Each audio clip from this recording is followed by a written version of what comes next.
Welcome back to the channel. तो जो हमारी क्विक प्रिपरेशन वाली वीडियो चल रही थी, ये उसका सेकंड पार्ट है। इसमें थोड़ी सी प्रोग्रामिंग के क्वेश्चंस मैं आपको बता दूंगी और ये कुछ टॉपिक्स यूनिट 3 और यूनिट 4 के जो कि इम्पॉर्टेंट हैं वो बता दूंगी। तो फिर आप उस अकॉर्डिंग पढ़ लीजिएगा और देख लीजिएगा, क्वेश्चंस समझ लीजिएगा। चलिए शुरू करते हैं फिर।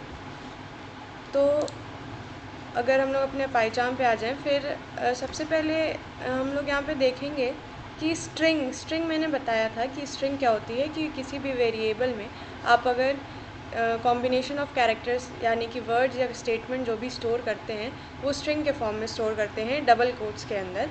तो जैसे मान लीजिए अगर वैर नाम का एक वेरिएबल मैंने बनाया है, उसमें मैं स्टोर करा दूँ हाय माई नेम इज़ श्रुति,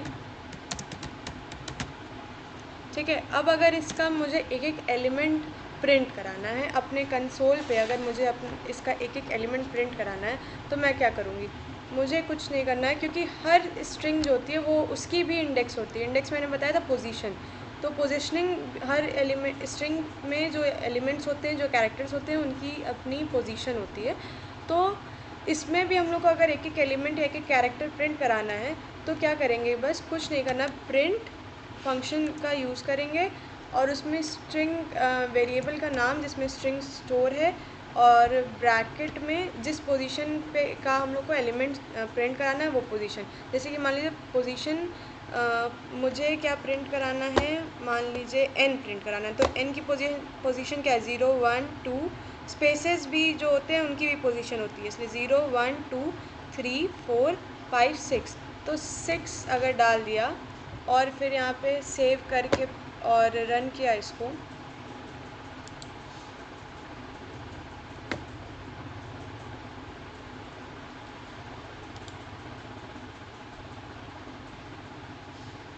तो देखिए यहाँ पे n प्रिंट होके आ गया। तो ऐसे हम लोग एक एक एलिमेंट स्ट्रिंग के उठाते हैं। अब आते हैं, अगर हम लोग को स्ट्रिंग की अपनी लेंथ प्रिंट करानी है कि उसकी लेंथ क्या है, तो क्या करते हैं हम लोग? लेंथ फंक्शन का यूज़ करते हैं।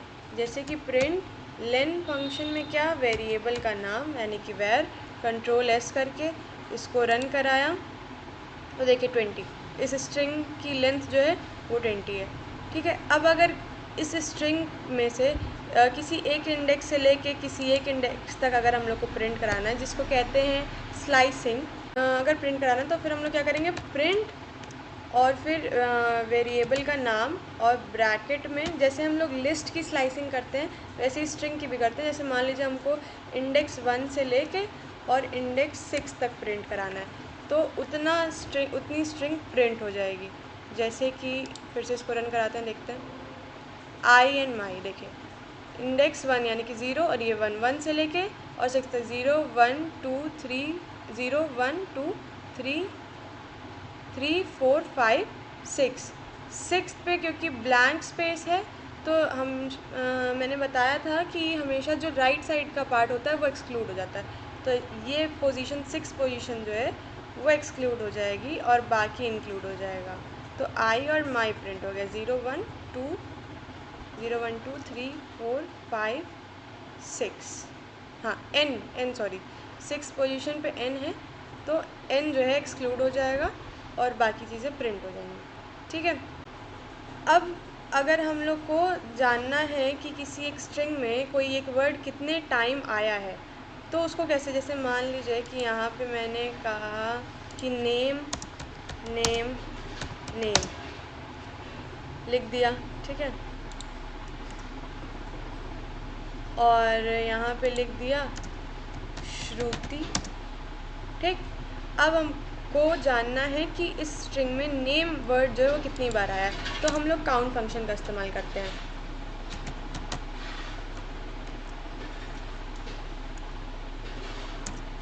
वेरिएबल का नाम लिखते हैं वेर डॉट काउंट फंक्शन लगाएंगे और काउंट फंक्शन के अंदर जिस वर्ड की हम लोग को जाननी है कि वो वर्ड कितनी बार आया है वो वर्ड लिखेंगे। जैसे कि यहाँ पे लिख दिया हमने नेम, तो अब इसको जब रन कराएंगे तो ये बता देगा, देखिए 3 टाइम्स नेम 3 टाइम्स आया, तो ये काउंट करके बता देगा कि नेम जो है वो 3 टाइम्स आया। तो वैर डॉट काउंट, डॉट का क्या मतलब होता है? डॉट का मतलब होता है कि फ़ंक्शन को कॉल करना, जब हम लोग किसी फ़ंक्शन को कॉल करते हैं तो डॉट का यूज़ करते हैं, ठीक है। तो जो भी वेरिएबल होता है उसके आगे डॉट लगा के और फंक्शन कॉल करते हैं, ठीक है। तो फिर ऐसे ही जो है हम लोग स्ट्रिंग पे बहुत सारे फंक्शंस लगाते हैं। और अब आते हैं लिस्ट पे। तो लिस्ट में जो है, लिस्ट की भी इंडेक्सिंग ऐसे ही होती है, मतलब उसमें भी जो है लिस्ट के आइटम्स जो होते हैं उनकी भी इंडेक्सिंग होती है, उनकी भी पोजीशनिंग होती है। तो उसमें क्या करते हैं कि उसमें भी इसी तरीके से हम लोग प्रिंट कराते हैं एक एक एलिमेंट, ठीक है। जैसे कि यहाँ पे हम लोग वेरिएबल लिए थे और उसमें 6 पोजीशन पे एलिमेंट जो था वहाँ का प्रिंट कराए थे। तो ऐसे ही कोई लिस्ट है, मान लीजिए L S T is equals to 1, 2, 3, 4, ठीक है। तो अगर ऐसी कोई लिस्ट है और इसका भी एलिमेंट हम लोग को प्रिंट कराना है एक एक, तो क्या करेंगे हम लोग,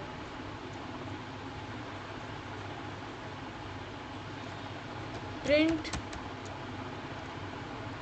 और फिर लिस्ट का नाम मतलब वेरिएबल जो है वो, और फिर इंडेक्सिंग करेंगे। तो मान लीजिए कि फर्स्ट पोजीशन का लगा हम लोग को एलिमेंट प्रिंट कराना है, तो 1 लिख दिया। अब कंट्रोल एस करके यहाँ पे रन कराया तो 2 आ गया। फर्स्ट पोजीशन पे क्या है, 2 है, ठीक है। ऐसे ही स्लाइसिंग भी होती है, जैसे यहाँ पे स्ट्रिंग की स्लाइसिंग है वैसे लिस्ट की भी होती है। तो ये हम लोग पोजीशन देते हैं और फिर वहाँ से लेके वहाँ तक की लिस्ट प्रिंट हो जाएगी, ठीक है। अब आता है कि किसी लिस्ट में हम लोग कोई एलिमेंट अपेंड कैसे करते हैं, मतलब कि उसमें ऐड कैसे करते हैं कोई एलिमेंट। तो उसके लिए अपेंड फंक्शन का यूज़ होता है। जैसे कि मान लीजिए प्रिंट हम लोग यहाँ पे क्या करते हैं कि L S T dot append function use किया, डॉट से डॉट लगा के फंक्शन को कॉल किया जाता है। अपेंड फंक्शन का यूज़ करके अब वहाँ पे उसमें क्या ऐड करना है, मान लीजिए ऐड करना है SHRUTI, श्रुति ऐड करना है, ठीक है। तो ये क्या होगा, अब अगर हम लोग लिस्ट को प्रिंट कराएंगे अपनी, प्रिंट LST, तब ये ऐड होके आपको लिस्ट मिल जाएगी। देखिए 1, 2, 3, 4 और श्रुति ऐड हो गया। तो ऐसे हम लोग लिस्ट में कोई एलिमेंट ऐड करते हैं, ठीक है। अब आता है कि सॉर्ट करना मतलब कि अरेंज करना। आपको असेंडिंग ऑर्डर में, मतलब कि लोएस्ट से लेके हाईएस्ट के ऑर्डर में आपको अरेंज करनी है अगर लिस्ट अपनी, तो उसको सॉर्टिंग कहते हैं। तो सॉर्ट कैसे करते हैं, जैसे मान लीजिए अगर यही लिस्ट जो है आपकी, इस लिस्ट में होता 6, 2 ऐसे ये है। तो अगर इसमें आपको सॉर्टिंग करनी है तो क्या करेंगे, आप लिस्ट का नाम लिखेंगे LST डॉट सॉर्ट, ठीक है। फंक्शन कॉल किया LST डॉट सॉर्ट। अब जो है इसको प्रिंट कराते हैं, तो प्रिंट LST, कंट्रोल एस करके सेव किया, फिर रन कराएंगे। एक सेकेंड,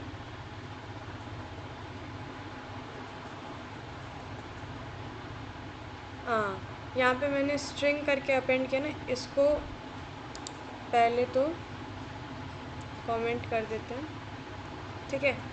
अब रन कराते हैं तो देखिए 1, 6, 3, 4, 2 था ये लिस्ट। अब ये सॉर्ट हो गई, क्या हो गई, 1, 2, 3, 4, 6 असेंडिंग ऑर्डर में सॉर्ट हो गई, ठीक है। तो जब अगर नंबर्स वगैरह होते हैं लिस्ट में तो उनको सॉर्ट कराना होता है, तो इस फंक्शन का हम लोग यूज़ करते हैं। अब कोई एलिमेंट को डिलीट कैसे करते हैं, जैसे कि अगर मान लीजिए इस लिस्ट में से मुझे डिलीट करना है सेकंड पोजीशन पे, अगर कोई जो एलिमेंट है उसको डिलीट करना, तो क्या करेंगे हम लोग, तो हम लोग पॉप फंक्शन का यूज़ करते हैं। LST डॉट पॉप फंक्शन का यूज़ करेंगे और उसमें इंडेक्स डालते हैं जिस पोजीशन के एलिमेंट को हम लोग को डिलीट करना है। जैसे सेकेंड पोजीशन के एलिमेंट को हम लोग को डिलीट करना है तो पॉप डाला सेकेंड पोजीशन। अब अगर प्रिंट कराएंगे LST तो ये देखिएगा डिलीट हो जाएगा सेकेंड पोजीशन पे। सेकेंड पोजीशन पे क्या था, इसमें 1, 6, 3, 4, 2 में सेकेंड पोजीशन पे था 0, 1, 2, हाँ 3 था ना, ये रहा, ये लिस्ट है 1, 2, 3, 4, 6 ये सॉर्ट हुआ था। अब उसके बाद जो है सॉर्ट होने के बाद सेकेंड पोजीशन पे क्या था, 3 था, 3 यहाँ से गायब हो गया, ठीक है। तो ऐसे हम लोग जो है डिलीट करते हैं। अब अगर लिस्ट में जितने भी एलिमेंट्स हैं उनका सम चाहिए तो क्या करेंगे हम लोग, तो सम फंक्शन का यूज़ करेंगे। तो ऐसे जैसे मान लीजिए प्रिंट सम फंक्शन और फिर LST, ठीक है। तो अब जो है इस लिस्ट का सम आ जाएगा, मतलब इसके एलिमेंट्स का सम आ जाएगा। तो देखिए यहाँ 13 आ गया, 6 + 4 10, 10 2 12, 12 + 1 13, ठीक है। अब अगर इसी लिस्ट को 3 टाइम्स प्रिंट कराना है तो वो भी मैंने बताया था कि कैसे करेंगे, प्रिंट LST × 3। हाँ, अब अगर इसको रन कराते हैं तो ये लिस्ट जो है 3 टाइम्स जो है प्रिंट हो जाएगी। देखिए 1 2 4 6 1 2 4 6 3 टाइम्स प्रिंट हो जाएगी। और अगर किसी लिस्ट में मान लीजिए कि यूज़र से इनपुट कराना है, तो जैसे मान लीजिए एक ब्लैंक लिस्ट कैसे हम लोग बनाते हैं, L नाम की मान लीजिए एक लिस्ट बनानी है, तो ब्लैंक लिस्ट कैसे बनाएंगे, खाली स्क्वायर ब्रैकेट लगा के किसी वेरिएबल में इनिशियलाइज़ कर देंगे तो ये ब्लैंक लिस्ट बन गई, ठीक है। अब आपको ये मान लीजिए कि इसमें यूज़र से इनपुट कराना है 5 बार, तो n = 5, मतलब कि 5 बार जो है प्रिंट होगा, इसमें 5 बार जो है लिस्ट में एलिमेंट्स जाएंगे, ठीक है। तो अब क्या करना है, ये पाँचों मतलब 5 आपका जो रेंज दिया है 5, वहाँ तक के एलिमेंट्स आपको L में प्रिंट डालने हैं। तो क्या होगा, for I in range n, क्योंकि n में ही 5 पड़ा है, ठीक है। तो अब क्या करना है, लिस्ट L डॉट अपेंड से ही ऐड होता है, तो अपेंड I, क्योंकि I ही ऐड होगा ना, तो इसलिए अपेंड I। अब इसको अगर प्रिंट कराएंगे हम लोग, प्रिंट L, तो लिस्ट में 1 से लेके 5 तक आ जाएंगे नंबर। देखिए 0 1 2 3 4 आ गया, मतलब 5 इंडेक्स बने हैं इसमें, और 0 से लेके 4 तक, क्योंकि 0 से शुरू होती है रेंज, 0 से लेके 5 तक जाएगी। 5 एक्सक्लूड हो जाएगा, क्योंकि जो होता है लास्ट में वो एक्सक्लूड हो जाता है, तो इसीलिए सिर्फ 4 तक ही इसमें लिस्ट में ऐड होगा, ठीक है। अब आते हैं की वैल्यू पेयर पे, तो अब आते हैं डिक्शनरी पे। तो डिक्शनरी में क्या था कि हम लोग के पास की वैल्यू पेयर्स होते थे। तो डिक्शनरी कैसे बनाई जाती है, जैसे डिक्शनरी के लिए मान लीजिए डिक्शनरी एक वेरिएबल बनाया, और ब्लैंक डिक्शनरी कैसे बनाई जाती है, ऐसे कर्ली ब्रैकेट लगा दीजिए, ये आपकी ब्लैंक डिक्शनरी बन गई, ठीक है। ऐसे डिक्शनरी इनिशियलाइज होती है। अब इसमें क्या करना है कि आपको मान लीजिए इसमें दिया है नेम नाम की है नेम, और उसकी वैल्यू दी है श्रुति, फिर कॉमा,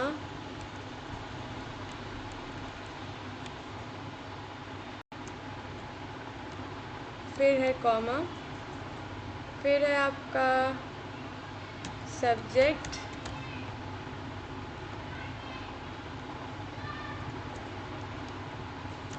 में है पाइथन, ठीक है। ये हो गई आपकी लिस्ट मान लीजिए। अब इसकी मान लीजिए सारी कीज़ प्रिंट करानी है, तो क्या करेंगे, प्रिंट डिक्शनरी का नाम, अब उसको कॉल करेंगे कीज़ फंक्शन को कॉल करेंगे, ठीक है। अब जब इसको रन कराएंगे तो ये हो जाएगा, देखिए कीज़ बता दिया, डिक्ट की कीज़ क्या है, डिक्शनरी की कीज़ क्या है, नेम है और सब्जेक्ट है, ठीक है।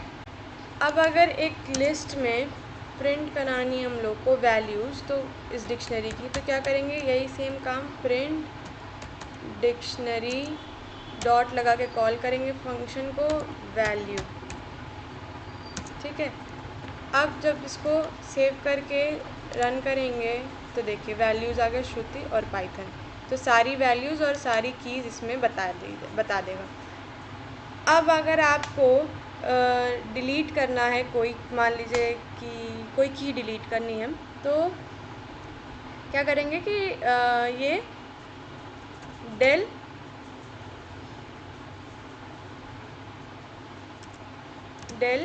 और डिक्शनरी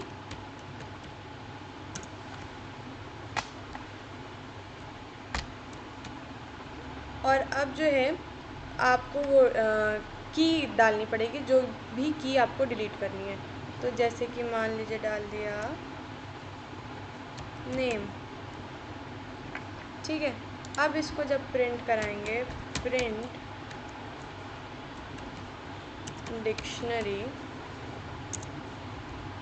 तो क्या होगा ये देखिए, सिर्फ सब्जेक्ट पाइथन, यहाँ से नेम वाली जो की थी वो डिलीट हो गई, ठीक है। अब मान लीजिए हम लोग को किसी की वैल्यू चेंज करनी है, तो क्या करेंगे हम लोग, डिक्शनरी का नाम और फिर ब्रैकेट में, स्क्वायर ब्रैकेट में की का नाम, यानी कि जैसे मान लीजिए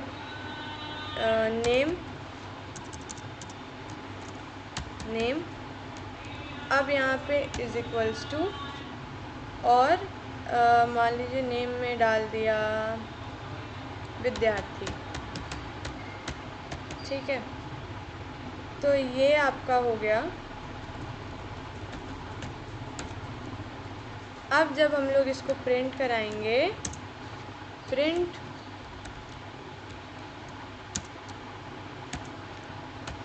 डिक्शनरी, तब ये वैल्यू चेंज हो जाएगी। नेम में देखिए विद्यार्थी आ गया, ठीक है। तो ऐसे हम लोग डिक्शनरी पे अपने ऑपरेशंस करते हैं। और अगर अपनी डिक्शनरी में हम लोग को कोई की ऐड करनी है तो क्या करते हैं, डिक्शनरी ब्रैकेट में जो भी की का नाम हो, जैसे कि मान लीजिए हो गया चैनल, ठीक है, फिर इज इक्वल्स टू, फिर है विद्यार्थी, इसको पहले वो कर दूँ, कमेंट आउट। अब अगर प्रिंट कराते हैं डिक्शनरी को,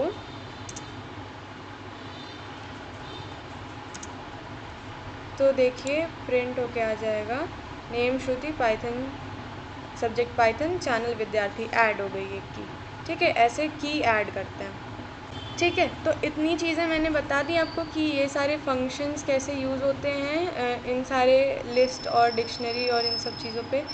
तो ये भी आपको लिखने को आएगा, फंक्शंस कौन कौन से यूज़ होते हैं या क्या होता है, कैसे ऑपरेशन होता है, तो ये आप लिख लीजिएगा। और फिर आते हैं, एक टाइप है एरे। तो एरे क्या होता है, लिस्ट होती है जो आपकी। तो लिस्ट क्या होती है कि उसमें आप किसी भी तरह के एलिमेंट स्टोर कर सकते हैं, ठीक है। कोई एक पर्टिकुलर आपका वो नहीं होता है, क्राइटेरिया नहीं होता है कि यही एलिमेंट जो है, कैटेगरी नहीं होती है कि यही एलिमेंट स्टोर करने हैं। तो आपका एरे में क्या होता है, एक पर्टिकुलर कैटेगरी के एलिमेंट स्टोर होते हैं। जैसे मान लीजिए कि आपको कार्स का नाम स्टोर करना है, तो कार्स नाम का एक एरे बनाएंगे जिसमें जो है कार्स, सिर्फ कार्स के नेम्स जो हैं उसमें स्टोर होंगे। एरे भी जो था वो लिस्ट की तरह ही बनता है, स्क्वायर ब्रैकेट में ही बनता है, बस डिफरेंस ये लिस्ट में कुछ भी आप डाल लेते हैं और एरे में जो है स्पेसिफिक कैटेगरी के एलिमेंट्स ही डालते हैं, यही होता है एरे। अब देखिए कुछ क्वेश्चंस हम लोग देख लेते हैं, इसको मैं कमेंट आउट कर दूं, फिर कुछ प्रोग्रामिंग के क्वेश्चंस हैं वो आप लोग देख लीजिए।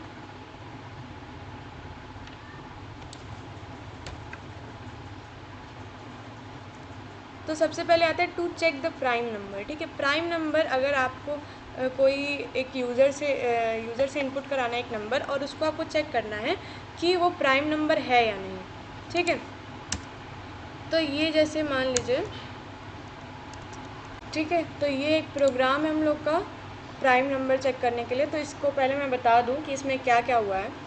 तो जैसे मान लीजिए n एक वेरिएबल लिया हम लोग ने, ठीक है। इसमें जो है इनपुट फंक्शन का यूज़ करके यूज़र से इनपुट कराया एक नंबर। तो अब जो भी हम लोग इनपुट कराते हैं नंबर यूज़र से, वो किस फॉर्म में होता है, वो स्ट्रिंग के फॉर्म में होता है। तो स्ट्रिंग के फॉर्म में हम लोग को नंबर जो है वो यूज़ नहीं कर सकते हैं अगर नंबर पे ऑपरेशन करना है तो हम लोग को उसको इंटीजर फॉर्म में कन्वर्ट करना पड़ेगा। अब इंटीजर फॉर्म में कन्वर्ट करने के लिए क्या करेंगे, इंट फंक्शन का यूज़ करेंगे। तो इंट फंक्शन के अंदर इनपुट फंक्शन लगाए ताकि जो वैल्यू इस फंक्शन के अंदर आएगी वो वैल्यू फिर जो है इस फंक्शन में जाएगी और फिर वो इंटीजर में कन्वर्ट हो जाएगी और फिर वो n में स्टोर हो जाएगी, ठीक है। अब क्या करेंगे कि हम लोग, प्राइम नंबर क्या होते हैं, प्राइम नंबर वो होते हैं जो कि 1 से डिविजिबल होते हैं और नंबर इटसेल्फ से डिविजिबल होते हैं, ठीक है। तो इसमें क्या हम लोग को दो फैक्टर मिल रहे हैं ना उसके, एक 1 मिलता है, एक 5 मिलता है। प्राइम नंबर के दो फैक्टर होते हैं, एक 1 एक 5, ये लॉजिक लगेगा यहाँ पे। तो जब हम लोग अब क्या करेंगे, एक फॉर लूप चलाएंगे, ठीक है, जो कि आइटम, ये तो वेरिएबल है जो कि एक एक एलिमेंट पे जंप करेगा। अब रेंज क्या होगी, 1 से लेके n+1, क्योंकि n जो है वो हम लोग का इनपुट नंबर है, तो वहाँ तो n+1 लेंगे क्योंकि हम लोग को उस इनपुट नंबर तक ही चेक करना है। और अगर n+1 नहीं लेंगे तो ये नंबर एक्सक्लूड हो जाएगा, इसलिए इसको इंक्लूड करने के लिए n+1 रेंज लिया, ठीक है। अब ये जो है ये आई जो है वो इस रेंज से 1 से लेके n+1 तक चलेगा, मतलब एक एक एलिमेंट पे जंप करके चेक करेगा, ठीक है। तो अब अगर हम लोग को 5 का मान लीजिए निकालना है, 5 चेक करना है कि 5 प्राइम नंबर है कि नहीं, तो वो 1 से लेके 5 तक में जितने भी नंबर्स आते हैं उनमें से खाली 1 से और 5 से डिविजिबल होना चाहिए, तभी वो प्राइम नंबर होगा, बाकी किसी चीज़ से डिविजिबल नहीं होना चाहिए, और 5 से बड़े से तो हो ही नहीं सकता, तो इसलिए खाली 5 तक का चेक करेंगे। तो अब जैसे मान लीजिए कि 1 से शुरू हुआ, ठीक, 1 से अब चेक होगा कि if n% i is double equals to 0, n क्या है, n जो है हमारा 5 है, हाँ, और अब जो है ये पहला i में कौन सा एलिमेंट जाएगा, पहला जाएगा, यानी कि 1 जाएगा। तो अब n को 1 से डिवाइड करेंगे और चेक करेंगे कि रिमाइंडर जो है वो 0, मॉड्यूलस जो होता है उसका क्या काम होता है, चेक कर रिमाइंडर देना। तो अब चेक करेंगे कि रिमाइंडर 0 आता है कि नहीं। डिविजिबल होने का क्या मतलब है कि रिमाइंडर 0 मिलना चाहिए। कोई भी चीज़ कोई भी नंबर किसी नंबर से डिविजिबल होने का क्या मतलब होता है कि रिमाइंडर हम लोग को 0 मिलता है।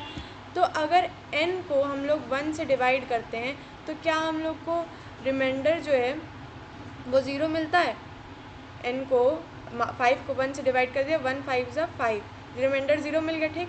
तो अगर रिमाइंडर 0 मिल गया तो ये एक चल रहा है यहाँ पे काउंटर वेरिएबल, ठीक है। जैसे क्योंकि हम लोग को दो फैक्टर चाहिए तो ये फैक्टर काउंट करेगा, ठीक। अब जैसे ही 1 से डिवाइड हो जाएगा ये कंडीशन सेटिस्फाई हो गई, तो ये काउंटर वेरिएबल जो 0 है ये इसमें 1 ऐड हो जाएगा, तो ये काउंटर वेरिएबल 1 हो जाएगा, ठीक है। फिर अब ये अगला एलिमेंट चलेगा तो ये सेकंड पे जाएगा, तो 2 क्या 5 से डिवाइड करने पर रिमाइंडर 0 आएगा, नहीं आएगा, तो इसमें कुछ भी नहीं ऐड होगा, सेटिस्फाई नहीं हुई, तो ये फिर से चला जाएगा आई पे। फिर 3 चेक करेगा तो 3 5 से डिविजिबल है, नहीं है, सॉरी 5 3 से डिविजिबल है, नहीं है, तो क्या होगा, फिर से ये वैल्यू फिर से ये एक्सप्रेशन सेटिस्फाई नहीं हुआ, तो इसमें कुछ भी नहीं ऐड होगा, फिर ये 4 पे चला जाएगा। फिर 4 पे गया, अब 4 का चेक करेगा तो 4 से भी नहीं डिवाइड हो सकता है 5, तो फिर से इसमें कुछ नहीं ऐड होगा। अब ये 5 पे जाएगा तो 5 चेक करेगा तो 5 से डिवाइड होता है, हाँ होता है, और रिमाइंडर में क्या मिलेगा, 0 मिलेगा। तो क्या होगा, ये एक्सप्रेशन सेटिस्फाई हो गया। अब क्या होगा कि यहाँ काउंटर में एक और ऐड हो जाएगा। पहले से क्या था, काउंटर में 1 था, अब क्या हो गया, 1 और ऐड हो गया तो 2 हो गया, ठीक है, क्योंकि वो 1 पहले ही स्टोर था उसमें, अब 1 और ऐड हो गया तो वो 2 हो गया, ठीक। अब अगर काउंटर जो है वो हमारा 2 के बराबर है, ये असाइनमेंट ऑपरेटर होता है ना, सॉरी असाइनमेंट नहीं, इक्वल टू ऑपरेटर होता है। तो अगर अब काउंटर जो है वो 2 के बराबर है, तो यानी कि दो फैक्टर हैं उसके, एक 1 और एक नंबर इटसेल्फ, तो प्राइम नंबर प्रिंट कर देगा, नहीं तो नॉट अ प्राइम नंबर। इसको रन करके देख लेते हैं। तो जैसे मान लीजिए यहाँ पे हम लोग ने डाला 4, ठीक है, 4 है, नहीं है, नॉट अ प्राइम नंबर। फिर से इसको रन करके देखते हैं, 10, क्या 10 प्राइम नंबर है, नहीं है, नॉट अ प्राइम नंबर, ठीक है। तो अब अपना नेक्स्ट क्वेश्चन हम लोग देखते हैं कि to find number of digits in a number. इसमें क्या करना है कि यूज़र एक नंबर इनपुट करेगा और उसमें बताना है कि उसमें कितने नंबर ऑफ़ डिजिट्स हैं, ठीक है, मतलब कितने डिजिट्स हैं उसमें। तो अगर यहाँ पे यूज़र ने इनपुट कराया और उसको इंटीजर में हम लोग ने कन्वर्ट किया, अब एक काउंटर वेरिएबल चलाएँगे, ठीक है, जो कि वो काउंट करेगा कि कितने डिजिट हैं। अब क्या करते हैं कि हम लोग एक वाइल लूप चलाएँगे, जो कि तब तक चलेगा, कब तक, जब तक n जो है वो 0 से बड़ा है। मतलब कि ये जो नंबर यहाँ पे दिया है, तो हम लोग किसी भी उसका नंबर का डिजिट कैसे पता करेंगे, जब हम लोग उसको डिवाइड करेंगे। मतलब कि अगर हम लोग किसी नंबर को 10 से डिवाइड कर दें तो उसके जो होगा क्वेश्चन में हमको एक उसका पहले का नंबर मिल जाएगा, फिर उसको डिवाइड करेंगे, फिर क्वेश्चन में एक नंबर हट के आपको खाली एक नंबर मिल जाएगा। जैसे कि मान लीजिए कि 255 दिया है, ठीक है। अब 255 को हम लोग ने पहले 10 से डिवाइड किया, तो 10 से डिवाइड करने पर जब हम लोग को क्वेश्चन में क्या मिलेगा, आप लोग खुद कॉपी पेन लीजिए और उस पर सॉल्व करके देखिए कि 255 को 10 से डिवाइड करने में हम लोग को क्वेश्चन में क्या मिलेगा, 25 मिलेगा, ठीक है। और 5 रिमाइंडर बचेगा। फिर अब काउंट में आप काउंटर वेरिएबल एक जो है उसमें एक इंक्रीमेंट कर दीजिए, क्योंकि एक बार डिवाइड कर दिया तो उसमें एक इंक्रीमेंट कर दीजिए, 1 ऐड कर दीजिए, ठीक। अब फिर से आप उस 25 जो क्वेश्चन मिला आपको उसको फिर से डिवाइड करिए, फिर से 10 से डिवाइड करिए, तो फिर से 10 से डिवाइड करने में उसमें क्या मिला आपको, क्वेश्चन में 1 मिला इस बार, 2 मिला इस बार, और 2 वापस से रिमाइंडर आ गया, ठीक है। अब फिर से काउंटर में एक और बार जो है जितनी बार डिवाइड करेंगे उतनी बार काउंटर इंक्रीज़ करेंगे, तो फिर काउंटर को इंक्रीज़ कर दीजिए, अब काउंटर में 2 आ गया, ठीक है। फिर अब वो जो 2 है उसको भी फिर से 10 से डिवाइड करेंगे, डिवाइड करने जाएंगे तो क्या होगा, हम लोग को 10 से डिवाइड करने में जो है वो क्वेश्चन जो है वो 0 से कम आ गया, मतलब कि 10 ज़ीरो ज़ीरो आ जाएगा, तो वापस से 2 रिमाइंडर में आ जाएगा और क्वेश्चन में क्या मिलेगा हम लोग को, 0 मिल जाएगा, ठीक। तो फिर से एक बार और डिवाइड किया तो फिर काउंटर आपको एक बार और इंक्रीज़ करना है। अब कितना हो गया आपका, काउंटर में कितनी वैल्यू आ गई, 3 आ गई, और जो n था जो आप नंबर डाले थे वो क्या हो गया, 0 के बराबर आ गया। हम लोग का वाइल लूप कब तक चलेगा, जब तक वो 0 से बड़ा होगा। जैसे ही 0 के बराबर या उससे छोटा है वाइल लूप से बाहर आ जाएगा हम लोग का कंट्रोल। तो अब जब 0 आ गया तो हम लोग के काउंटर में वैल्यू कितनी आई, 3 आई, तो प्रिंट क्या कराएगा, यही काउंटर में जो वैल्यू है वो प्रिंट कराएगा यहाँ पे C। तो 225 में कितने डिजिट थे, 3 थे, यहाँ पे 3 आ गया। जैसे कि यहाँ पे देखिए 23 था तो यहाँ 2 आ गया। तो एक कॉपी पेन लेके उसमें आप सॉल्व करके देखेंगे तो ऐसे दिखेगा। अब क्या करते हैं हम, जैसे कि मान लीजिए हम लोग को इसी डिजिट, ये जो डिजिट एक नंबर ऑफ़ डिजिट मिला है, तो इसका जो एक एक डिजिट हम लोग कैसे निकाल लेते हैं, एक एक पर्टिकुलर डिजिट कैसे निकाल लेते हैं, जब हम लोग डिवाइड करें तो हम लोग को इसके रिमाइंडर में लास्ट डिजिट मिलता जा रहा था ना। जैसे कि मान लीजिए कि 23 को डिवाइड किया 10 से, तो रिमाइंडर में क्या मिला, 3 मिला, फिर मतलब लास्ट डिजिट मिल गई। अब क्या है, फिर उसको वापस से डिवाइड करेंगे तो रिमाइंडर में क्या मिलता, 2 मिलता, लास्ट डिजिट उसमें भी मिल गई, रिमाइंडर में 2 मिल गई। तो लास्ट डिजिट को अगर हम लोग उठाते जाएं तो चाहे इधर से एक एक डिजिट उठाएं, चाहे इधर से राइट से उठाएं, चाहे लेफ़्ट से उठाएं, जब ऐड करेंगे तो सम तो वही आएगा। तो अगर हम लोग को डिजिट का सम निकालना है कि जो डिजिट्स हैं उनका सम क्या है, तो हम लोग क्या करेंगे, कुछ नहीं करेंगे। सबसे पहले तो यहाँ पे एक रिमाइंडर के लिए भी वेरिएबल बनाएंगे, तो जिसमें n% मतलब n मॉड्यूलस 10 लिखेंगे, तो ये r में क्या स्टोर होता जाएगा, रिमाइंडर स्टोर होता जाएगा, है कि नहीं। अब जैसे मान लीजिए यहाँ पे काउंटर वेरिएबल चल रहा है और काउंटर वेरिएबल में 1 से इंक्रीमेंट कराने के बजाय वो रिमाइंडर डालते जाएंगे तो वो ऐड होता जाएगा। जैसे कि आप कॉपी पेन पे लिखिए कि मान लीजिए वाइल हम लोग n में डाले हैं 25 डाले, ठीक। काउंटर वेरिएबल 0 पे इनिशियलाइज है। अब वाइल में 25 है जो कि 0 से बड़ा है, तो अब क्या करेगा कि अभी कंडीशन सेटिस्फाई हो गई, ये अंदर आ गया वाइल में। अब ये r एक वेरिएबल बना जिसमें n जो 25 है उसको 10 से हम लोग डिवाइड करेंगे तो हम लोग को रिमाइंडर में क्या मिलेगा, 10 को 25 को 10 से डिवाइड किया, रिमाइंडर में मिला 5, ठीक। अब ये काउंटर वेरिएबल में आया, काउंटर में क्या है, 0, 0 में लास्ट डिजिट ऐड हो गया, तो 0 में 5 ऐड हो गया, क्या बचा, 5, ठीक है। तो यहाँ पे 5 आ गया। अब सी में काउंटर वेरिएबल में क्या चला गया, 5 चला गया, ठीक, 5 स्टोर है। अब क्या होगा, ये जो नंबर 25 था ये 10 से डिवाइड हो जाएगा ताकि हम लोग को क्वेश्चन में जो है वो 2 मिल जाए, एक लास्ट वाला डिजिट हट जाए, वरना फिर से वो बार बार ऐड होने लगेगा ना, तो उसको हटाना पड़ेगा तभी तो आगे का डिवाइड कर पाएंगे। तो अब क्या मिला, 2 मिला, 2 फिर से n चेक करेगा, n जो है 0 से बड़ा है मतलब 2 से बड़ा है, तो फिर r में जो है n% होगा मतलब 2 से डिवाइड होगा, तो हम लोग को क्या मिलेगा, क्वेश्चन जो होगा हाँ r जो है हम लोग का उसमें क्या जाएगा, रिमाइंडर में 2 जाएगा, क्योंकि अगर हम लोग 2 को 10 से डिवाइड करेंगे तो 10 0 या 0, रिमाइंडर में क्या बचा, 2 बचा, तो 2 जो है क्वेश्चन में 0 चला गया, रिमाइंडर में जो है 2 आ गया, तो ये 5 इसमें पहले से था, 2 ऐड हो गया तो क्या हो गया 7 हो गया। अब फिर ये n जो 2 है उसको 10 से डिवाइड करेगा तो हम लोग को क्वेश्चन में क्या मिल जाएगा 0 मिल जाएगा। फिर वो चेक करेगा, अब तो सेटिस्फाई नहीं हुई कंडीशन, लूप से बाहर आ गया और जो c में वैल्यू थी वो यहाँ पे प्रिंट कर दिया। तो c में वैल्यू क्या थी 7 आई थी, तो 2 + 5 क्या होता है 7 ही होता है, तो 7 प्रिंट हो जाएगा। जैसे कि यहाँ पे मान लीजिए यहाँ पे दिया है 25 नंबर ऑफ डिजिट नहीं, यहाँ पे सम होगा, सम ऑफ डिजिट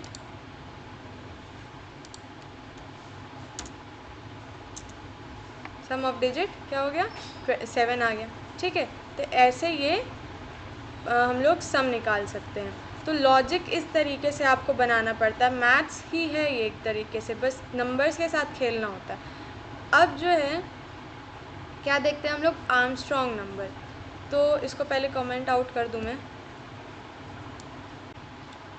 अब आते हैं एक होता है क्वेश्चन कि to check for Armstrong number. Armstrong number क्या होता है, जो नंबर हम लोग इनपुट दे रहे हैं वो नंबर जो होगा वो इक्वल्स टू होगा किसके, sum of the square of the digits, मतलब उसकी जो डिजिट है उसके स्क्वायर का सम जो होगा, उसके स्क्वायर्स का सम जो होगा उसके बराबर होगा ये नंबर।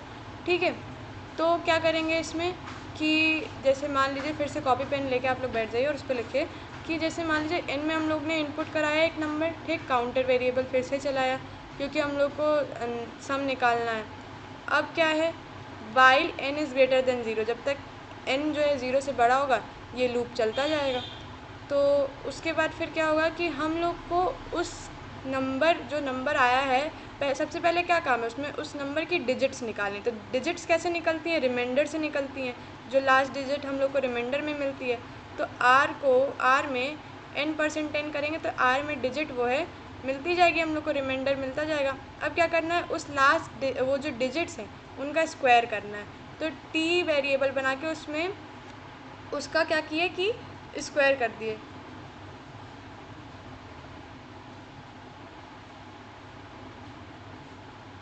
सॉरी स्क्वायर नहीं होता है क्यूब होता है,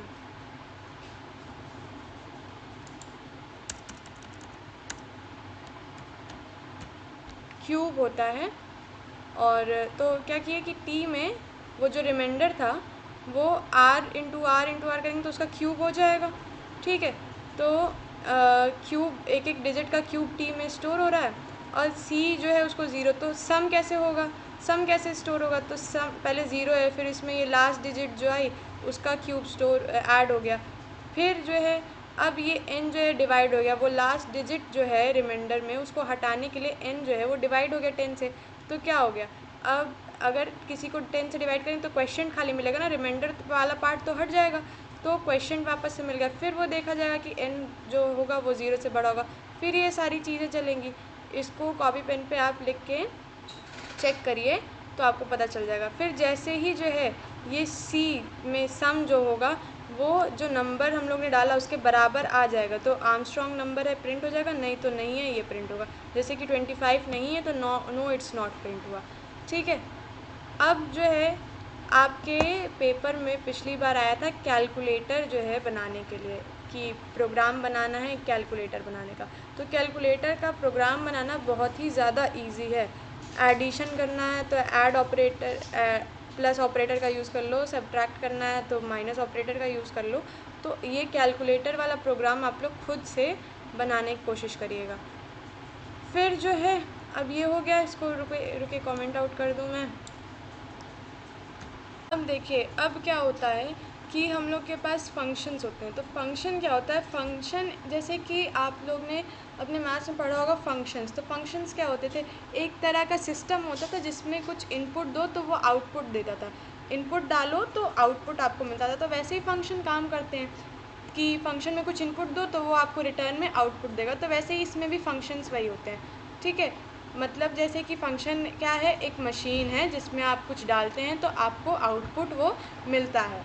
तो वैसे ही इसमें भी होता है। अब पाइथन में फंक्शंस जो होते हैं वो दो तरह के होते हैं, एक होता है प्री डिफाइंड फंक्शन और एक होता है user defined function. Pre defined function जो होता है वो आपके जो भी फंक्शंस पाइथन के साथ आते हैं वो होते हैं, मतलब पहले से इनबिल्ट होते हैं, वो होते हैं प्री डिफाइंड फंक्शन। और यूज़र डिफाइंड फंक्शन जो होते हैं वो जो यूज़र है या प्रोग्रामर है वो अपने खुद बनाता है वो फंक्शंस, तो वो यूज़र डिफाइंड फंक्शन होते हैं। प्री डिफाइंड फंक्शन जैसे कि मान लीजिए सम फंक्शन जो होता है वो होता है प्री डिफाइंड, और भी ऐसे बहुत सारे प्री डिफाइंड फंक्शन होते हैं। ठीक है, यूज़र डिफाइंड फंक्शन जो होता है जो हम लोग खुद बनाते हैं। तो प्रोग्रामर जो यूज़र डिफाइंड फंक्शन होता है वो कैसे बनता है, हम लोग फंक्शन को डिफ़ाइन करते हैं कैसे, डिफ, जैसे कि मान लीजिए यहाँ पे मैंने लिखा DEF, ठीक है, इनिशियलाइज़ करते हैं हम लोग डिफ और सम, मान लीजिए ऐड करने का फंक्शन बनाना है, सम निकालने का एक फंक्शन बनाना है, तो ये बन गया आपका सम का एक फंक्शन। ठीक है, मतलब अब इसमें क्या करना है हम लोग को, जैसे मान लीजिए अब ये DEF कीवर्ड का यूज़ करके हम लोग फंक्शन बनाते हैं। अब फंक्शन में क्या करते हैं कि फंक्शन में ऊपर हम लोग दिखाते हैं कि हम लोग इसमें कुछ पैरामीटर्स डालते हैं, मतलब जो भी चीज़ें हम लोग को यूज़ करनी है, जो भी वेरिएबल्स या वैल्यूज़ यूज़ करनी है वो पैरामीटर्स के तौर पे हम लोग यहाँ पे डालते हैं। तो जैसे मान लीजिए हम लोग ने यहाँ पे सम किसका करना है, 2 नंबर का करना है, तो एक x पैरामीटर डाल दिया और कॉमा y पैरामीटर डाल दिया। ठीक है, अब ये 2 पैरामीटर्स यहाँ पे बन गए। अब इस फंक्शन में हम लोग अपना कोड लिखते हैं, जो कि जब भी हम लोग इस फंक्शन का यूज़ करेंगे तो वो कोड चल जाएगा। जैसे कि हम लोग मान लीजिए कि फंक्शन में क्या करते हैं, रिटर्न करवाते हैं, क्योंकि हर फंक्शन को जो है रिटर्न करना ज़रूरी है। अगर वो रिटर्न नहीं करेगा तो कुछ भी प्रिंट नहीं होगा, नन प्रिंट होगा, तो रिटर्न करना ज़रूरी है फंक्शन को। तो फंक्शन क्या रिटर्न करेगा, x प्लस वाई, तभी तो सम रिटर्न करेगा।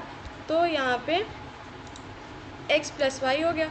ठीक है, अब ये फंक्शन क्या करेगा, x और y का सम जो है वो रिटर्न करेगा। तो हम लोग क्या करते हैं, अब इस फंक्शन को यूज़ करने के लिए क्या करेंगे, फंक्शन को कॉल करते हैं। तो फंक्शन कॉल कैसे होगा, सम करेंगे, सम में वैल्यू डाल दिया, फंक्शन कॉल हो रहा है यहाँ पे। अब सम में क्या वैल्यू डाल दी, हम लोग ने डाली मान लीजिए 4,5।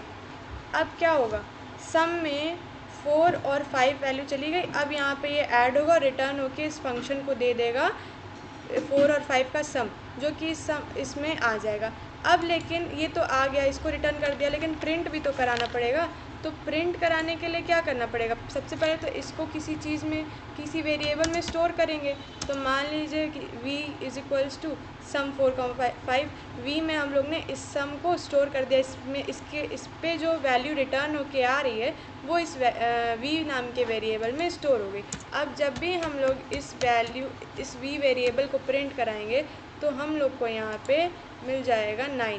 जहाँ जहाँ भी हम लोग इस सम को कॉल करेंगे सम में पैरामीटर्स डाल के, तो वो हम लोग को वो ऐड करके वैल्यू दे देगा।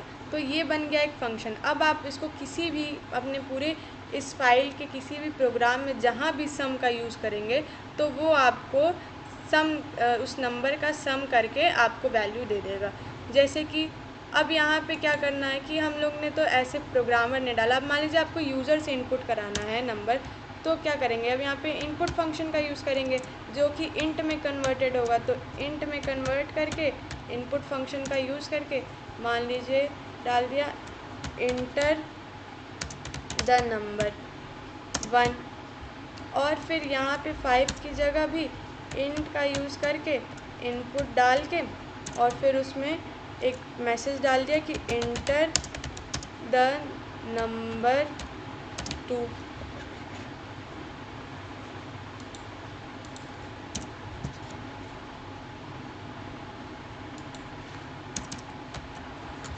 ठीक है, अब जो है जब हम लोग इसको चलाएंगे तो क्या होगा, यहाँ पे हम लोग से पहले नंबर 1 मांगेगा, 5 मान लीजिए डाल दिया, फिर एंटर किया, फिर सेकंड नंबर क्या डाल दिया, 10 डाल दिया, 10 डाल दिया, तो फिर क्या एंटर किया तो क्या आ गया, 15 आ गया। ठीक है, तो ये ऐसे जो है नंबर्स हम लोग फंक्शन बनाते हैं। तो फंक्शन क्या होता है, फंक्शन जो होता है एक तरह का सिस्टम होता है जिसमें हम लोग कुछ इनपुट डालते हैं तो आउटपुट मिलता है और उसको अपने प्रोग्राम में हम लोग यूज़ कर सकते हैं जितनी बार भी चाहें। फंक्शन जो है DEF कीवर्ड का यूज़ करके फ़ंक्शन को हम लोग बनाते हैं और फंक्शन हमेशा एक वैल्यू रिटर्न करना चाहिए। और फिर उस फंक्शन में पैरामीटर्स हम लोग डालते हैं जिसका हम लोग अपने कोड में यूज़ करते हैं, और जब फंक्शन कॉल करते हैं तो हम लोग को उस पैरामीटर को वहाँ पे डिफ़ाइन करना पड़ता है कि इस पैरामीटर में ये वैल्यू जाएगी, उस पैरामीटर में ये वैल्यू जाएगी, और फिर हम लोग जो है फंक्शन का यूज़ करते हैं। ठीक है, ये होता है फंक्शन। और यूज़र डिफाइंड होता है और प्री डिफाइंड होता है, ये भी मैंने बता दिया। तो अब देखते हैं कि एक्सेप्शन हैंडलिंग क्या होती है। तो जैसे मान लीजिए कि एक्सेप्शन क्या होता है, कि एक्सेप्शन हैंडलिंग मतलब कि जो चीज़ एक्सेप्शन आ रही है उसको हैंडल करना। जैसे कि मान लीजिए हम लोग का एक प्रोग्राम है, 2 नंबर का सम बनाने का एक प्रोग्राम है। तो यहाँ पे क्या है कि अगर और इस 2 नंबर का सम जहाँ पे प्रिंट होगा उसके बाद कोई एक इम्पॉर्टेंट कोड दिया हुआ है या जो कि एग्जीक्यूट होना ज़रूरी है। तो क्या होगा कि अगर आप यहाँ पे जो 2 नंबर का सम वाला प्रोग्राम है उसमें गलत कुछ आप इनपुट करा देते हैं तो क्या होगा कि एरर आ जाएगी और इसके बाद का जो भी इम्पोर्टेंट कोड है वो एग्जीक्यूट नहीं होगा। जैसे कि अगर यहाँ पे मैं करा दूँ SHRUTI ये इसमें क्या होना चाहिए, सम हमेशा इंटीजर का होना चाहिए, लेकिन अगर मैं इसमें स्ट्रिंग डाल दूँ और फिर एक इंटीजर डाल दूँ तो क्या होगा, देखिए एरर आ गई। अब ये जो प्रिंट होना था, ये जो एक इम्पॉर्टेंट कोड था यहाँ पे, this is important code which is after this code, वो अगर प्रिंट होना था तो वो यहाँ पे नहीं प्रिंट हुआ, एरर आ गई। लेकिन अगर हम चाहते हैं कि जो ये वाला कोड है पुराना, ये पहले का जो कोड है वो हम लोग का मतलब एग्जीक्यूट हो, और अगर उसमें कोई एक्सेप्शन आए तो उसको छोड़ दिया जाए, और जो बाकी का कोड है वो एग्जीक्यूट हो ही हो, मतलब कोई एरर ना आए, और बिना एरर के अगर प्रोग्राम हम लोग का एग्जीक्यूट हो जाए तो वो हम लोग क्या करते हैं, एक्सेप्शन हैंडलिंग उसमें यूज़ करते हैं। मतलब हम लोग उसमें एक्सेप्शन जो आ रहा होता है उसको हैंडल करते हैं और बाकी का कोड जो होता है वो हम लोग का रन हो जाता है। तो हम लोग कैसे करते हैं, ट्राई एक्सेप्ट की मदद से हम लोग एक्सेप्शन हैंडलिंग करते हैं। तो ट्राई एक्सेप्ट क्या होता है कि जैसे कि मान लीजिए यहाँ पे मैंने क्या किया, इसको मैं हटा दूँ, ये तो पुराना था जिसमें एरर आ जाता था, अब इसको हटा दूँ और ये देखिए यहाँ पे अब क्या है, हमने ट्राई एक्सेप्ट का यूज़ किया। तो ट्राई कीवर्ड जो है यहाँ पे क्या होगा कि प्रिंट कराएगा, मतलब कि सम प्रिंट कराएगा, इंटीजर में इन दोनों को लेगा और इनका सम प्रिंट कराएगा। और अगर कोई एक्सेप्शन आ जाता है, जैसे कि यहाँ पे मैंने क्या किया, इनपुट में हमने इंटीजर की जगह जो है स्ट्रिंग डाल दिया, तो अगर यहाँ पे हमने स्ट्रिंग डाल दिया तो वो एक्सेप्शन आ गया, तो क्या करेगा, एक्सेप्ट एक्सेप्शन एज ई वेरिएबल में वो एक्सेप्शन को स्टोर करके वो उसको एक्सेप्ट कर देगा, मतलब उसको इग्नोर कर देगा। और आप यहाँ पे प्रिंट कराएंगे अगर ई, तो आप देख सकते हैं कि क्या एक्सेप्शन आ रहा है वो आपको बता देगा। इसमें ये क्या है, ये ज़रूरी है एक्सेप्शन लिखना, ये एज़ इट इज़, इसमें एक्सेप्शन कैपिटल लेटर का ई है और बाकी सब स्मॉल लेटर, तो एज़ इट इज़ एक्सेप्शन लिखना होगा, ये आप याद रखिए। तो जैसे कि मान लीजिए अब मैं इस कोड को रन कराऊँ अगर, तो यहाँ पे 4 दिया, दूसरे नंबर में 5 दिया, तो सम 9 हो गया और उसके बाद का कोड एग्जीक्यूट हो गया। लेकिन अगर मैं नंबर 1 में यहाँ पे स्ट्रिंग डाल दूँ इंटीजर की जगह और फिर एक इंटीजर डाल दूँ, तो क्या होगा, देखिए यहाँ पे क्या प्रिंट हो क्या रहा है, invalid literal for int with based in Shruti. ये बता दिया कि इनवैलिड लिटरल कौन सा था, श्रुति था। एक्सेप्शन क्या आया, एक्सेप्शन जो था वो श्रुति था, तो श्रुति ई में स्टोर हो गया था और प्रिंट करा दिया। ठीक है, दिस इज़ इम्पॉर्टेंट कोड जो था वो प्रिंट हो गया। तो ऐसे हम लोग एक्सेप्शन हैंडलिंग करते हैं। ठीक है, तो फिर क्या करते हैं हम लोग, अब देखते हैं कि फ़ाइल को हम लोग किस किस फॉर्म में खोल सकते हैं। इसको कमेंट आउट कर दूं मैं पहले।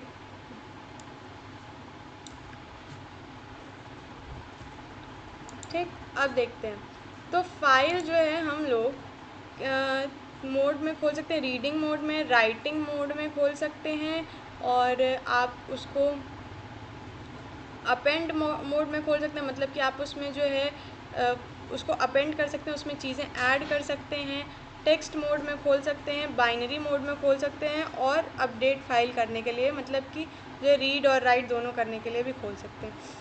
ठीक है, तो जैसे कि मान लीजिए अगर आपको अपनी कोई फ़ाइल है, मान लीजिए आपको क्या करना है कि आपकी फ़ाइल जो है टेक्स्ट मोड में है, टेक्स्ट फॉर्म में है आपकी फ़ाइल, .txt एक्सटेंशन के साथ आपकी कोई फ़ाइल है, उसको आपको अगर रीडिंग मोड में खोलना है या राइटिंग मोड में खोलना है तो क्या करना होगा। तो सबसे पहले हम लोग क्या करते हैं कि फ़ाइल को जो है ओपन करते हैं। तो जैसे मान लीजिए एक वेरिएबल है f में, हमने f = किया और ओपन फंक्शन का यूज़ करके जो है ओपन फंक्शन का यूज़ किया और उसमें जो फ़ाइल है उसका नाम डाला। जैसे मान लीजिए श्रुति नाम की एक फ़ाइल है, shruti.txt करके एक फ़ाइल है, तो वो फ़ाइल जो है हमने नाम डाला उस फाइल का, तो f में जो है वो फाइल खुल के f में स्टोर हो जाएगी। ठीक है, जाओ जाओ।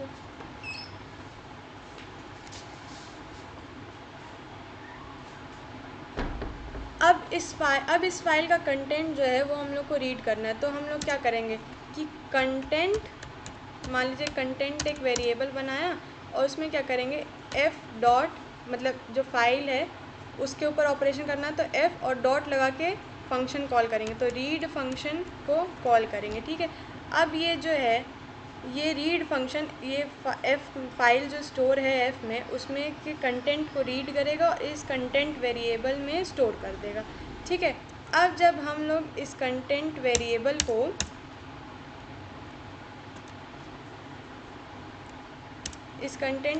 को प्रिंट कराएंगे तो जो फाइल में जितना भी कंटेंट है वो प्रिंट हो जाएगा। जैसे अगर मैं यहाँ पे एक फ़ाइल बना लूँ, न्यू फाइल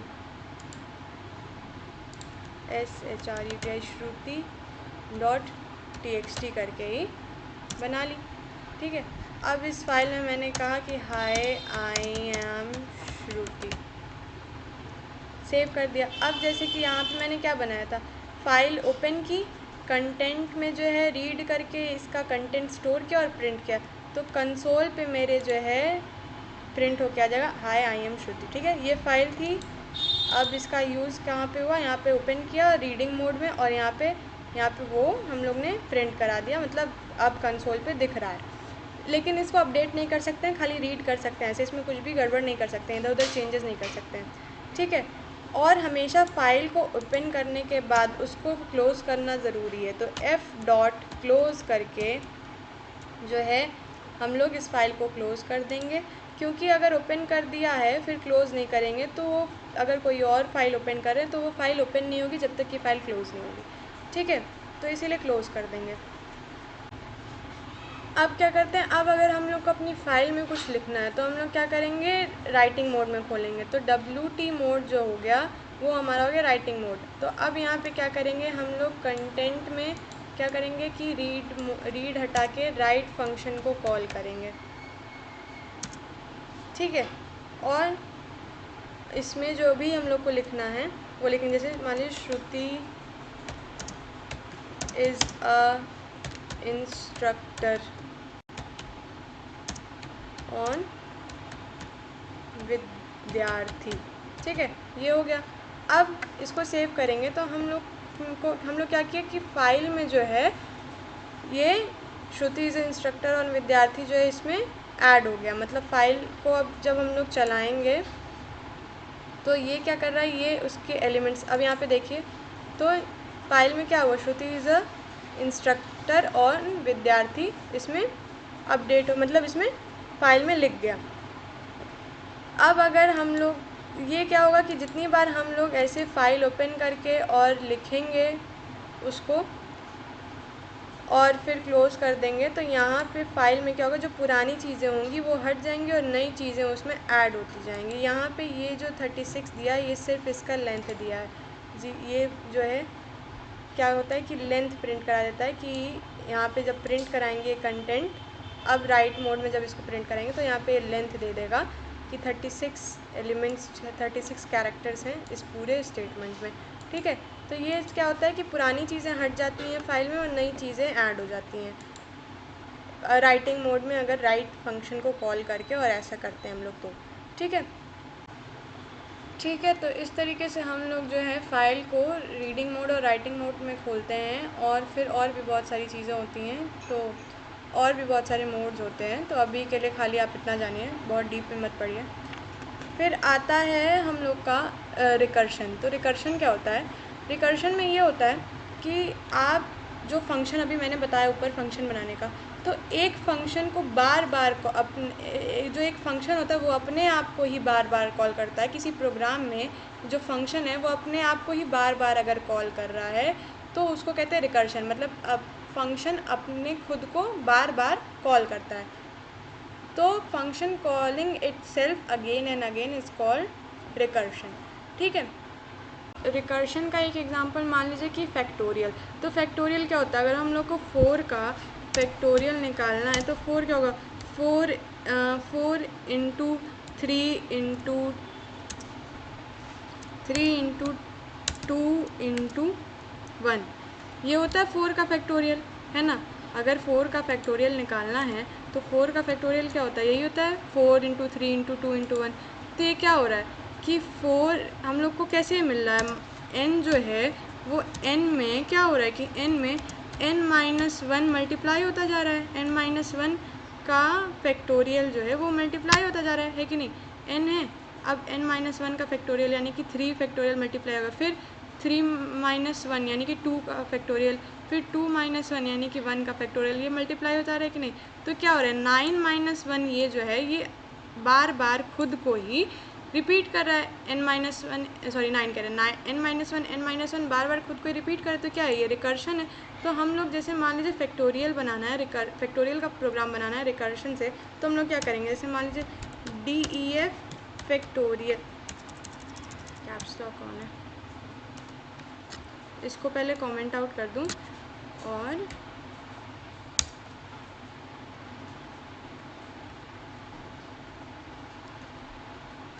अब जैसे मान लीजिए हम लोग को बनाना है फैक्टोरियल का फंक्शन, रिकर्सिव फंक्शन बनाना है, तो फैक्टोरियल मान लीजिए एक फंक्शन बना दिया और उसमें पैरामीटर डाल दिया n। ठीक है, अब क्या करेंगे कि हम लोग if n is equals to जो है 1 है तो क्या रिटर्न कर देगा, अगर 1 का फैक्टोरियल क्या होगा, 1 ही होगा, तो रिटर्न क्या कर देगा, 1 रिटर्न करेगा। ठीक है, एल्स क्या करेगा कि ये अपने आप को वापस से कॉल करेगा, जैसे कि मान लीजिए रिटर्न क्या करेगा, ये n इंटू फैक्टोरियल, क्योंकि ये इक्वेशन बनी ना हम लोग की n इंटू n-1, तो क्या होगा फैक्टोरियल फंक्शन जो इसमें कौन सा पैरामीटर जाएगा, n-1 जाएगा। तो ये क्या हो रहा है, फंक्शन फैक्टोरियल जो फंक्शन है वो अपने आप को ही कॉल कर रहा है n को n में -1 करके। ठीक है, अब जब इसको हम लोग बाहर प्रिंट कराएंगे फैक्टोरियल फंक्शन कॉल करके, इसमें मान लीजिए हम लोग ने डाला पैरामीटर 4, ठीक है, तो क्या होगा, अब ये प्रिंट कराएगा 4 का फैक्टोरियल। देखिए 4 का फैक्टोरियल क्या आ गया, 24। एक सेकेंड, इसको मैं कमेंट आउट कर दूँ। हाँ, क्या करा दिया प्रिंट, 24। तो 4 का फैक्टोरियल क्या हो गया, 24 हो गया। देखिए 4 2 जा 8, 4 3 12, 12 2 जा 24 हो गया। तो ये रिकर्शन क्या होता है, रिकर्शन में जो फंक्शन होता है वो अपने आप को खुद बार बार कॉल करता है। ठीक है, ऐसे ही जो होता है फिबोनाची सीरीज़, अगर मान लीजिए आपको किसी भी एक इंडेक्स, फिबोनाची सीरीज़ क्या होती है, फिबोनाची सीरीज़ होती है कि आपका जो है एक लिस्ट होती है नंबर की, जिसमें आपका फिबोनाची सीरीज़ ऐसे होता है कि 0 1 और हर आगे का नंबर जो होता है वो पहले के 2 नंबर का सम के बराबर होता है। जैसे 0 और 1 से स्टार्ट होता है, अब क्या होगा कि सेकंड इंडेक्स पे 0 और ये 1, अब सेकंड पोजीशन पे क्या होगा, इन दोनों का सम यानी कि फिर से 1। ठीक, अब उसके बाद क्या होगा, इन दोनों का सम 1 और 1 का सम यानी कि 2, फिर इसके बाद क्या होगा 2 और 1 का सम यानी कि 3, फिर इसके बाद क्या होगा 2 और 3 का सम यानी कि 5, फिर इसके बाद क्या होगा 3 और 5 का सम यानी कि 8। तो ऐसे जो होती है ये फिबोनाची सीरीज़ होती है। तो इसमें क्या करना है कि मान लीजिए अगर आपको किसी एक पोजीशन पे किसी एक इंडेक्स का बताना है कि इस इंडेक्स पे कौन सी फिबोनाची सीरीज़ का कौन सा नंबर आएगा, तो उसके लिए क्या प्रोग्राम होगा, जैसे फिर से हम लोग एक फंक्शन डिफ़ाइन करेंगे कि डिफ़ाइन फिब, उसमें n पैरामीटर डाल दिया। अब क्या करेंगे कि इफ़ n जो होगा वो 0 के बराबर होगा तो क्या होगा, रिटर्न कर देगा 0 n ही, क्योंकि 0 ही है वो, ठीक है। फिर क्या, एलिफ n जो होगा वो 1 होगा। तो फर्स्ट पोजीशन पे क्या है, इसमें 1 है, तो क्या करेगा कि तो भी n रिटर्न कर देगा, क्योंकि n में तो 1 ही है। तो फर्स्ट पोजीशन में क्या आता है, 1 आता है, तो भी n रिटर्न कर देगा। अब क्या होगा, एल्स जो है रिकर्शन चलेगा यहाँ पे, रिटर्न क्या करेगा रिकर्शन में, मान लीजिए फिब फंक्शन जो है वो कॉल करेगा n-1 और प्लस फिब n-2 टाइम्स, ठीक है। अब अगर हम लोग इसको प्रिंट करा देंगे, प्रिंट फिब, और इसमें मान लीजिए इनपुट करा दिया यूज़र से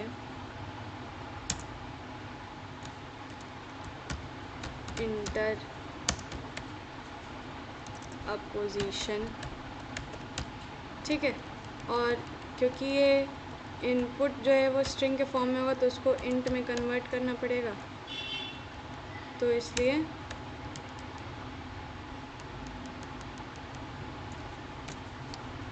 ये हो गया। अब क्या होगा, फिब n-1 और n-2 कैसे हो गया। अब आप लोग अगर एक कॉपी और पेन लीजिए, और जैसे मान लीजिए आपको क्या, अगर इसको मैं करके दिखाऊं आपको कि ये कैसे हो रहा है, तो जैसे मान लीजिए हम लोग ने n = 4 डाला, ठीक है, मतलब फोर्थ पोजीशन पे देखनी है, तो हम लोग को क्या मिलना चाहिए, 2 मिलना चाहिए एट द एंड, तो पहले 4 जाएगा, तो फिब में पहले 4 गया। अब क्या है, अब जब फिब में 4 गया तो बाकी ऊपर जो 2 कंडीशन है वो तो सेटिस्फाई नहीं हो रही है, तो एल्स में चला जाएगा। तो अब इसमें क्या होगा, 4 तो चला गया वहाँ पे, तो क्या बचा ये, अब फिब 4 की जगह अब ये हो गया फिब 3, है ना, फिब 3 हो गया ये पहला वाला, और दूसरा वाला क्या हो गया,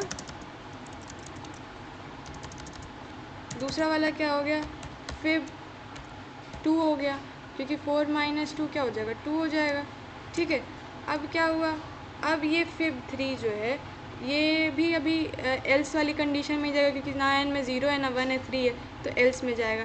तो फिर ये क्या हो जाएगा, फिर अब ये फिब 3 जो है ये हो जाएगा फिब 2 और प्लस फिब 1 हो जाएगा, ठीक है। और ये वाला जो पार्ट है इसका, फिब 2 वाला जो पार्ट है,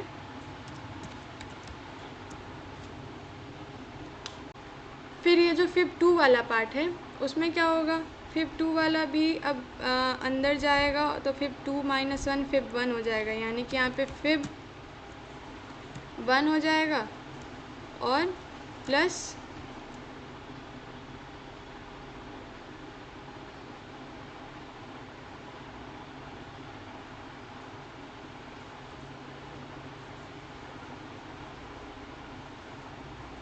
और फिर क्या हो जाएगा, फिब 2 -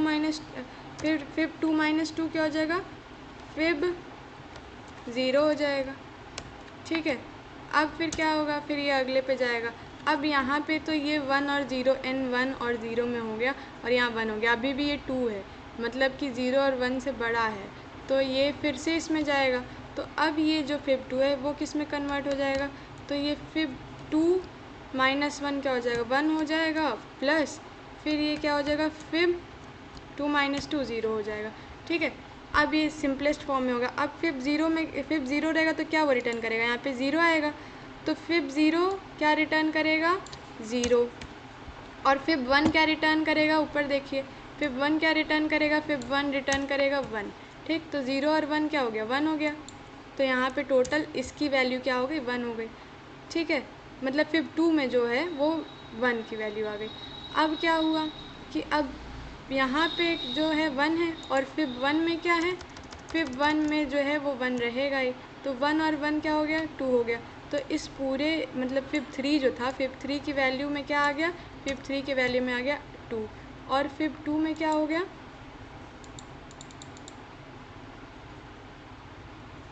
और फिब 2 में क्या हो गया, फिब 2 में हो गया क्या हो रहा है?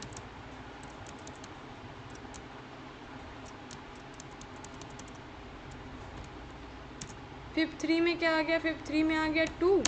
और फिब 2 में क्या हुआ? फिब 2 जो था वो फिब 1 और फिब 0 का था, यानी कि फिब 1 जो है 1 रिटर्न करेगा और 0 0 रिटर्न करेगा, तो क्या हो गया? 1 हो गया। ठीक है, तो अब जो है, अब ये दोनों जो है ऐड हो गया, तो क्या हो गया? 3 आया। तो देखिए यहाँ पे फोर्थ मतलब 0 1 2 3 फोर्थ पोजीशन पे इसकी वैल्यू क्या आ गई? 3 आ गई ना। तो ऐसे ही रिकर्शन काम करता है, अपने आप को बार बार जो है वो कॉल करता है। ठीक है, ये हो गया। अब क्या आता है? अब आता है एक लैम्डा फंक्शन। तो लैम्डा फंक्शन क्या होता है कि आप जब कोई भी फंक्शन बनाते हैं, जैसे मान लीजिए प्लस एक फंक्शन बनाया, तो लैम्डा का यूज़ करके क्या करते हैं कि लैम्डा और x, y दो पैरामीटर्स डाले और इस कोलन लगाया, और फिर जो भी हम लोग को उस पर ऑपरेशन परफॉर्म करना रहता है, मतलब जो भी, जैसे सम क्या होगा? x + y होगा, तो वो लिख देना रहता है। अब जब भी आप इस फंक्शन को कॉल करेंगे, मतलब जैसे कि प्रिंट किया और इस प्लस फंक्शन को इसमें कॉल किया और प्लस में क्या कर दिया? 4, 5 दो पैरामीटर डाल दिए। ठीक है, इसको कर दूँ मैं कमेंट आउट पहले।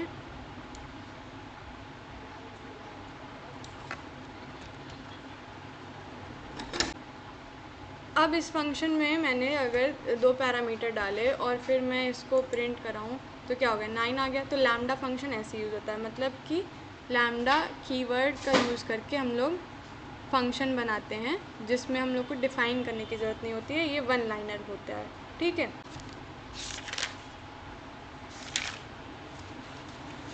तो इस वीडियो में बस इतना ही।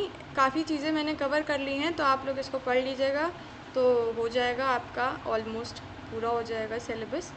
ठीक है, तो फिर all the best for your exams, और फिर मिलते हैं अब अपनी प्लेलिस्ट पुरानी जो पाइथन चल रही है उसमें। तब तक के लिए बाय बाय। चैनल को जो है एक इम्पॉर्टेंट चीज़ कि चैनल सब्सक्राइब कर दीजिएगा, क्योंकि अगर आप लोग सब्सक्राइब नहीं करेंगे चैनल, तो फिर मेरा भी मन नहीं लगेगा वीडियो बनाने में ना। जब कोई रिस्पॉन्स ही नहीं आएगा, सामने वाले की तरफ से रिस्पॉन्स ही नहीं आ रहा है, चैनल सब्सक्राइब नहीं हो रहा है, तो जब रिस्पॉन्स ही नहीं आएगा तो फिर मेरा मन ही क्यों लगेगा बनाने में।